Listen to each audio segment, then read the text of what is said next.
Operation सिंदूर ने भारत की security की स्थिति के बारे में क्या बताया? चलिए इस क्रिटिकल ऑपरेशन पर लेटेस्ट अपडेट्स और गहरी जानकारी पर गहराई से नजर डालते हैं। ऑपरेशन सिंदूर मई 2025 में पहलगाम में हुए टेररिस्ट हमले के जवाब में लॉन्च किया गया था। यह ऑपरेशन भारत की बदलती काउंटर टेररिज्म स्ट्रैटेजी और स्वदेशी डिफेंस टेक्नोलॉजीज के इस्तेमाल का प्रमाण है। क्या आप जानते हैं कि भारत ने इस मिशन में बड़े पैमाने पर घरेलू रूप से विकसित डिफेंस सिस्टम्स का इस्तेमाल किया? चलिए थोड़ा पीछे चलते हैं। 22 अप्रैल 2025 को पहलगाम में एक आतंकी हमला हुआ जिसने पूरे देश को हिलाकर रख दिया। इसके बाद prime minister Narendra Modi, colonel Sofiya Qureshi और विंग कमांडर व्योमिका सिंह जैसे प्रमुख लोगों के नेतृत्व में इंडियन आर्म्ड फोर्सेस तुरंत एक्शन में आ गईं।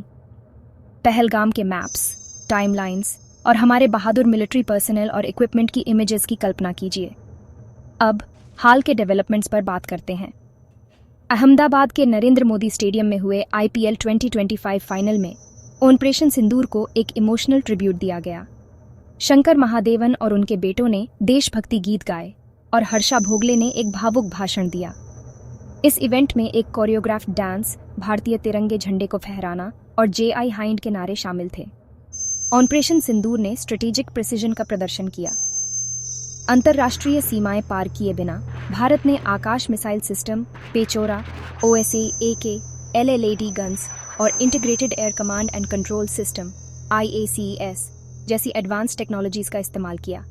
7-8 मई 2025 को इन टेक्नोलॉजीज ने पाकिस्तान के ड्रोन और मिसाइल हमलों को प्रभावी ढंग से न्यूट्रलाइज कर दिया।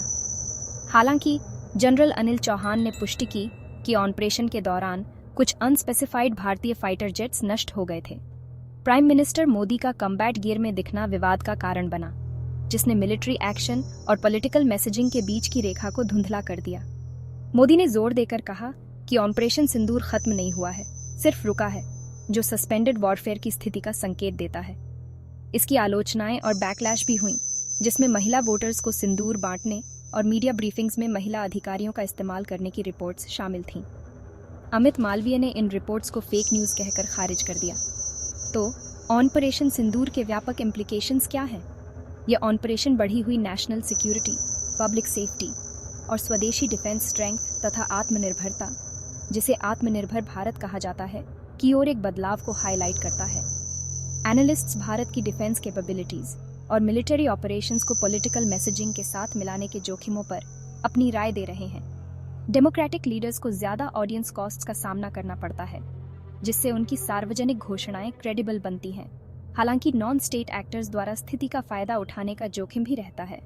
निष्कर्ष में ऑपरेशन सिंदूर ने खतरों को सफलतापूर्वक न्यूट्रलाइज किया और डिफेंस में भारत की टेक्नोलॉजिकल प्रोग्रेस को दर्शाया।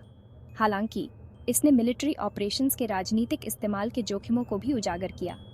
आपके विचार में भारत के सिक्योरिटी ऑपरेशंस का भविष्य क्या है? अपने विचार नीचे कमेंट्स में बताएं।